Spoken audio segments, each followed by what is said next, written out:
Worli hit and run प्रकरणासंदर्भातली यातला मुख्य आरोपी मिहिर शहाला 16 जुलैपर्यंत कोठडी सुनावण्यात आलेली आहे। मिहिर शहाला फाशी देण्याची मागणी मृत महिलेच्या पती तसंच लेकीने केली आहे। बघूया एक रिपोर्ट। आपकी लाडली बहन आज मर गई है, उसको खींच के ले गए। जो घर का सब कुछ था उसको ही और हुआ, खींच के लेके गया। कौन समझने वाला है हमें?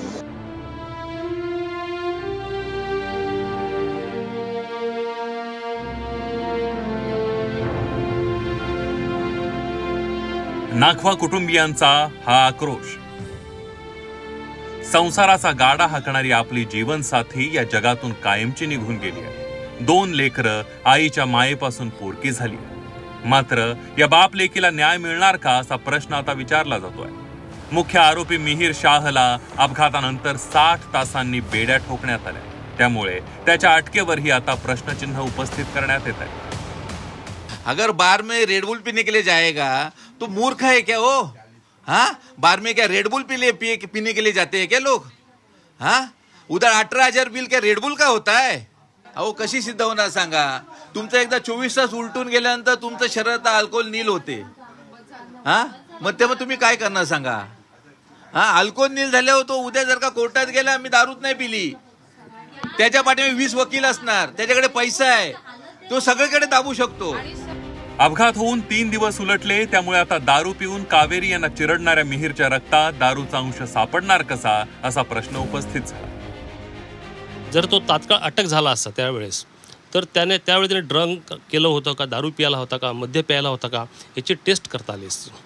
त्याने जाणून बुजून त्याची अटक टाळली, तो लपून राहिला असेल की त्याच्या ब्लड सॅम्पलमध्ये हे मद्य आढळून येऊ नये किंवा सापडू नये, त्यासाठी त्याने तो स्वतःला लपून ठेवला असेल। आणि म्हणून ही जी अटक झालेली आहे, आता ही उशिराने झालेली अटक आहे, त्यामुळे त्याच्या ह्या टेस्टमध्ये त्यावेळी त्यांनी दारू पिली होती की नव्हती हे सापडणार आहे।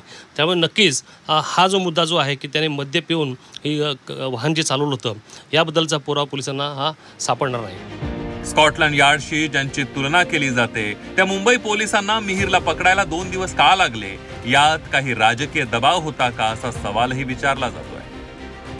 त्यांना शिक्षा झालेली, त्या मिहिर राजेश शहाला शिक्षा झालेली, जसं नाखवा परिवाराला बघायचं तसं आमच्या संपूर्ण वरळीला बघायचं आहे आणि महाराष्ट्राला बघायचं आहे। कारण हे असे जे काही घटना आहेत त्या वाढत चाललेल्या आहेत। एवढा माज, एवढी मस्ती, म्हणजे 2 किलोमीटर फरफटत नेल्यानंतर परत एकदा रिव्हर्समध्ये येऊन त्या महिलेला उडवलं ह्या मिहिर राजेश शहानी।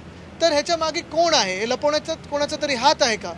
हे उत्तरं खोके सरकारच्या मुख्यमंत्र्यांनी उभं राहून इथे द्यावी किंवा आम्हाला कोळीवाड्यातून द्यावी। आरोपीला मदत होण्यासाठी अटकेला उशीर करण्यात आला का असा सवालही उपस्थित करण्यात आलाय। मुख्यमंत्री का खास आदमी कैसे बना, जिसका संबंध अंडरवर्ल्ड से सीधा है?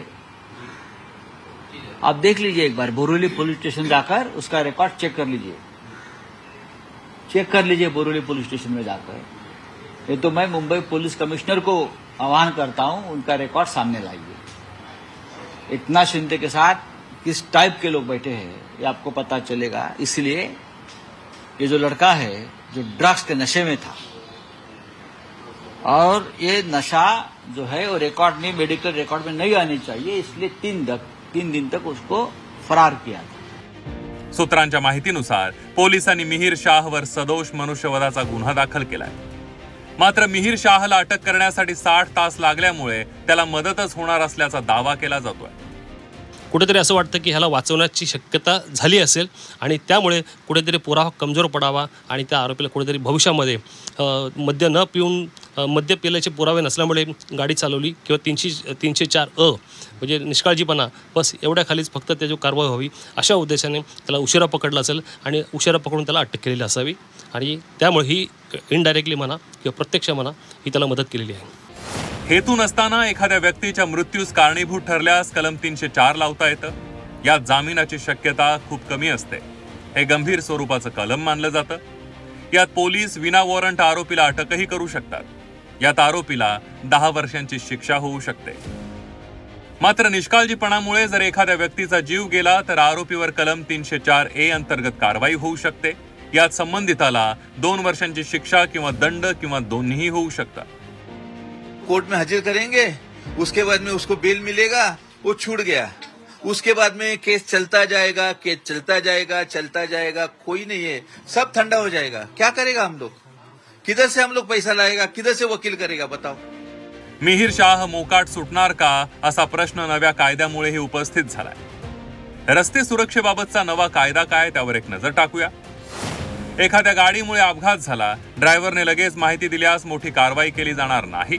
मात्र अपघातानंतर ड्रायव्हर फरार झाला तर त्याला किमान 10 वर्षांच्या शिक्षेची तरतूद करण्यात आली आहे। मात्र कारने एखाद्याला फरफडत नेलं तर त्याला किती शिक्षा होईल याचा उल्लेख या नवीन कायद्यात नाहीये। I saw her with my eye. The hospital, I saw her. She's in really bad pain. I want her justice.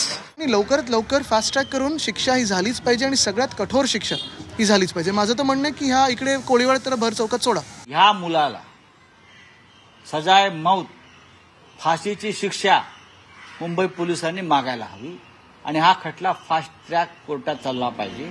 Mihir शाहला फाशीची शिक्षा देण्याची मागणी कुटुंबियांसोबतच विरोधकांनीही केली आहे।